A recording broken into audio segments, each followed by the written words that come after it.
I could easily do a 4-hour long video about how good this 49ers team is, about how well they stack up against everybody else, about how talented this roster is. But today's newest report should suffice for a nice, positive, optimistic, happy Friday to all of the faithful out there, and it'll take a lot less than 4 hours. In today's video, we're talking about some standout players on this football team and how it stacks up against the likes of all of the other NFL teams. If you're new here, I'm Nate, and we are talking the San Francisco 49ers every single day. Helps me out if you'd hit that subscribe button. Who are the top 5 players on this football team right now? Who are the top 5 players? If you had to pick top 5 most important players, who make your top 5 right now? Comment below who makes your top 5.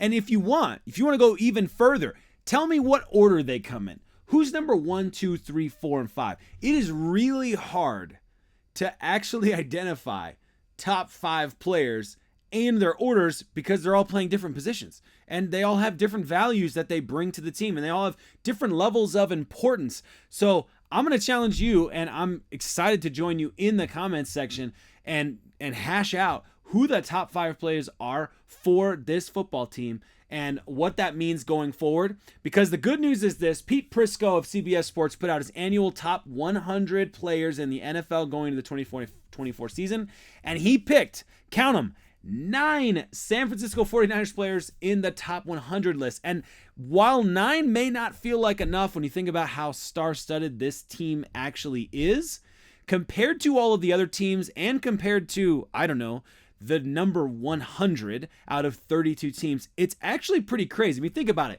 If 3 players from every team made it into the top 100 list, if they just took the top 3 players from every team and then went from there would only be 4 spots available left. So 9 is a pretty high number. And when you see the other teams and how many they did, nobody's talking about this. I did the math. I figured it out. I counted them all up. When you see how the other teams ranked, you're going to be blown away by it, because actually, I think this is pretty special. I'm going to tell you who made the top 100 as well as how that ranks up against other teams. But remember, some guys, top 100, Pete Prisco from CBS Sports, top 100, it's just a guy's opinion, all right? So I'm not trying to say this is gospel. I'm just saying it's a great conversation starter. It is the type of thing you want to do in the offseason. It's the stuff I like to talk about in the offseason. So let's get into this really interesting discussion. Firstly, the 9 players are Trent Williams, Christian McCaffrey, Nick Bosa, Fred Warner, George Kittle, Brandon Ayuk, Mooney Ward, Deebo, and Brock Purdy, in that exact order. So ranked best to worst of the top players that make this list: Trent Williams, then Christian McCaffrey, then Nick Bosa, then Fred Warner, then George Kittle, then Brandon Ayuk, then Mooney Ward, then Deebo, then Brock Purdy. How do you feel about that order? How do you feel about that? The order is decent to me. I understand the value and importance of Trent Williams, and there are times that maybe it's easy to kind of forget how good a tackle is, because a tackle's job is only noticed when you pay attention to how few times a guy gets by on that side and puts pressure on the quarterback. Helps a little bit that he's the blind side, but at the end of the day, I can see why people might be like, I don't know. You could make the argument for sure that Trent Williams is the most important player on this team in terms of the value he brings. Granted, if you don't have a pocket passer behind him, maybe a lot of that is null and void. But he also plays a big role in the run game, and so, Christian McCaffrey and Brock Purdy's benefits come because of him, right? So I could see that. Christian McCaffrey up at the top of the list makes a lot of sense to me. Nick Bosa up at the top of the list, although last season maybe numbers-wise wasn't as big as the previous massive season. Still understood there. Fred Warner, absolutely love him being there. George Kittle, of course. Brandon Ayuk, maybe not. I struggle because last season was a heck of a season. Charvarius Ward, really, really important. I think maybe underrepresented in the national conversation, so I love seeing him make this list. But I think Brock Purdy should be a little higher up on the list. Man, it's tricky. And then, of course, Deebo, I know that we're like buy Deebo, you're going to be gone, and everyone just believes that's going to be the thing. That we thought he was going to be gone this season for much of the offseason, and he's here, and he's going to be traded next season. That's just kind of like, for 49ers fans, that seems to be a done deal. But he's still an incredible talent, and his yards after the catch stats by themselves, they speak for themselves. I mean, the guy has incredible value when the ball is in his hand and he's in a good position of the field. But all that being said, I'm not gonna quibble too much over the order. I think the order's decent. How do you feel about the players that are left out on this list? Who like immediately like jumps into your mind that you're like, oh, what about that guy? You forgot about Javon Hargrave? You forgot about Dre Greenlaw? You forgot about blank? Kyle Juszczyk. Now, it's hard though, because some of these position players like Kyle Juszczyk, like he's the best fullback in the league, but he's going to be hard done by it's going to be hard to get him on a top 100 list, understandably, right? His value and importance on the team is not really as noticeable. If you have a rough offensive line, he can only do so much to support that problem. Do you get what I mean? So that being said, I think the 9 players that made the list were good.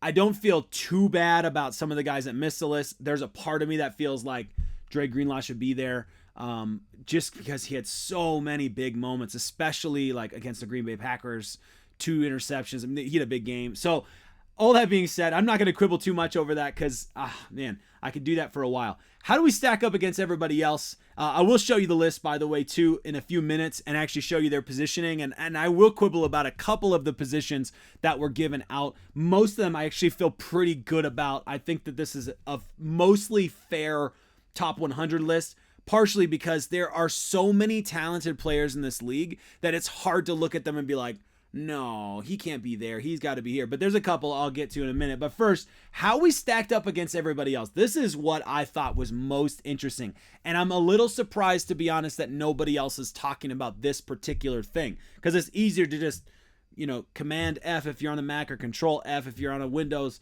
PC and just find out how many times those teams show up on the list. But here you go. Kansas City.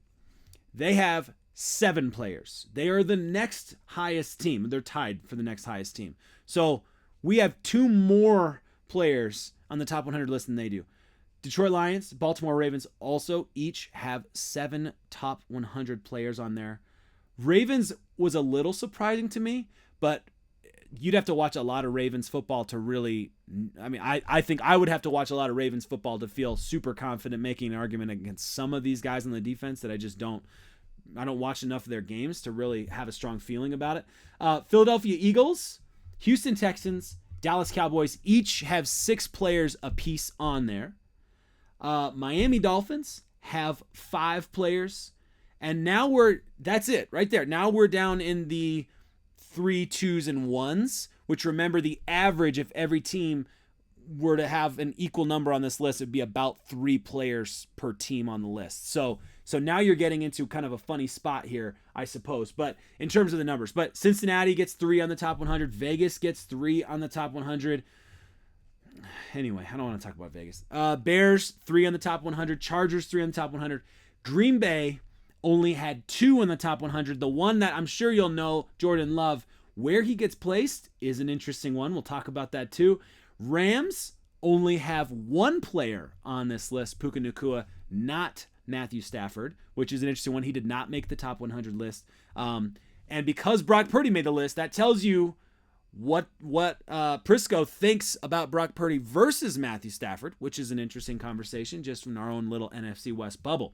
So let's talk about positioning now. I mean, just on the stack up thing though, the fact that the 49ers have 9 guys on the top 100 list and the next best teams only have 7 is pretty cool. I mean, that's special. That's a huge difference maker in terms of the talent we have in the team. And it feels like we're talented, but it's easy as a homer to just be like, am I just looking through my red and gold glasses, or do I actually, is this actually true? So it's always fun to see what national media thinks about some of this stuff. So let's talk about positioning. This is an interesting one too. Okay, so Patrick Mahomes at the top, understood. Myles Garrett, Trent Williams. Boom. Number 3 overall, Trent Williams. High value. Tyreek Hill, TJ Watt, Josh Allen, Justin Jefferson, Christian McCaffrey. Number 8. Okay, I'm not going to quibble too much, except for the fact that Justin Jefferson didn't even play a full season. So, I feel weird having him ranked at top 7. He did not lose a position. He was ranked top 7 last year, and he was ranked 7 again. I don't know. I'd love to see Christian McCaffrey get a little more love in that particular, but like we're talking a couple places, right? We're talking top 10 here. And then Nick Bosa, top 10 here. He was last season, he was number 4. Understandable after his last season. And number 10, I feel like you're still top 10. Like, we're not going to really complain about that. Let's see here. Who was it? Yeah, Myles Garrett, right? He was defensive player of the year, 14 sacks. I mean, okay, that's fine. I'm good with that. I'm not gonna argue too much about that. There he is, guys. If this was a top 10 list of top 100 list of ugliest players in the NFL, you just found number 1 on the list, Max Crosby. Moving on though. Sorry, where are we at here? So Joe Burrow. So Travis Kelce gets 18. I want you to remember that. It's going to come back in a little bit here. Travis Kelce at 18, which I think was an interesting pick. Only drops 2 positions from last year, despite having not the greatest of seasons last year. Decent season, obviously won the Super Bowl, so whatever. But Fred Warner, love that top 25 pick. Good with that. And some of the names in here, very, very interesting. All the quarterbacks that make this list are star-studded quarterbacks, good quarterbacks. George Kittle at 37.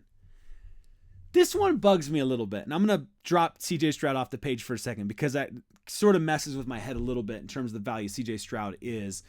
Still need to see a whole full season out of CJ Stroud at this level, personally, so I'm not going to complain too much about him being at 38. But let's just talk about George Kittle for a second, who had a better season than Travis Kelce.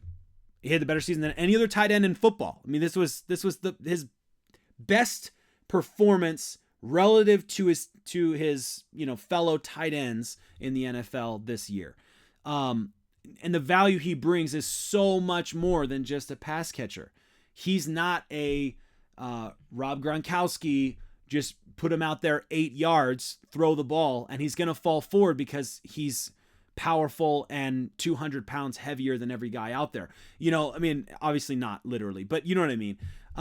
George Kittle, this feels a little bit low to me in terms of the value he brings to the team. Again, we're talking about a very complicated list of players who play all these different positions and the value they bring. But I feel like George Kittle is a number 1 tight end, easy. And how does he drop from 32 to 37 while Travis Kelce has a bad season and is still sitting at 18? I don't know. Bad season for Travis Kelce. Not a bad season for tight ends, but bad season for Travis Kelce. That one I'm bugged a little bit about, but I'll keep going. Then Brandon Ayuk at 45. I went back and forth on this one, whether I kind of felt like some of these wide receivers in here, maybe he makes it up higher in the list. But then, you look at other guys who are below him, and I'm like, well, these are valuable guys to their franchise. So I'm not gonna go too far on that. Mooney Ward here at 60. Again, cornerbacks. How do you rate them against all these other different position groups? It's kind of a weird one, but stoked that he's up toward the middle of the top 100 list. I'll be happy with that. He had a great season, absolutely incredible season. Had two big misses, if I remember correctly, that toward the latter half of the season that I felt like were big, but cornerbacks are gonna have those from time to time. That's why you have free safeties in certain situations. That's why the safety position exists, right? Over the top coverage, that kind of thing. But anyway, Deebo Samuel at 81. I'm not going to argue too much about this one, although I would rate him higher in terms of the sheer quality he has when he's running with the ball. Man, his yards after the catch, but I guess in terms of overall top 100 value for the football team, all that kind of stuff, that's fine, whatever. And then Brock Purdy at 85. I feel like we still have maybe another season before we're going to really know how much value Brock Purdy's bringing to the table versus relative to his incredible weapons. But the guy went to the Super Bowl. It's a little bit of a bug to me, but I'm not gonna quibble too much over it because he was rated higher than Jordan Love, which would have been a real bother to me, who did not do it all season long. So I'm happy to see that he was rated higher than Jordan Love. I'll be happy with that. We'll be good with that. We'll take that as our win. That was the end of the 49ers on the list, by the way. Let me know in the comments, what do you guys think about this? It's just fun. It's just conversation, guys. It's not like the end of the world or whatever. Let me know what you guys think. And go ahead and tell me, too, in the comments. Ugliest players in the league. Is Max Crosby your number one? Be honest. Just let me know. This is super fun. All right. That's all I got for you today, faithful. Wow, 15 minutes. That went really fast. That was a lot of fun.